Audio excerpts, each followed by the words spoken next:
Joo. Ja nyt testataan tämmöstä Freeway Cola Light. Eli energiajuoma. Löysin tossa kadolta just äsken kun tulin tuolta Prismasta, niin tämmöseltä nyt näyttäisi, että vähän vajaa, mut ei siinä mitään. No pistetään toi aukastaapas se tosta. Näin. Hienosti. Ei oikein kannattais mutistella, niin ei 20 € panttia, mut joo, maistetaan kuitenkin tästä näin. Maistuu kyllä aika laitilta. Näin Lidlin kolaks. Ettei ole ihan varma, mitä toi light tarkoittaa. Onko se niinku, että kevyt vai valo? Taitaa olla valo.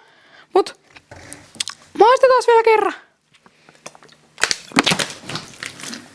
Hui kun se lähti liikkeelle. Mut kyllä tällä nyt tämmöset aika paha makusta, mutta maistetaan kuitenkin. Kyllä tää nyt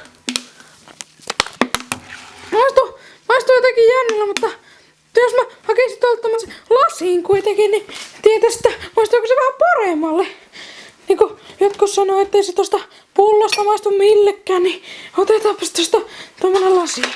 Oi kun melkein kalvoi. Noin. Nyt maistetaan.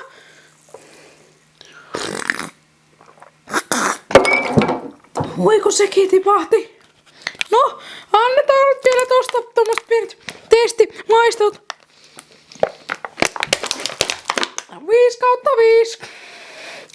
Mutta vähän loiskuu, mutta ei se aina ole niin vakavaa, kun sen saa aina kuitenkin äiti siivota, niin.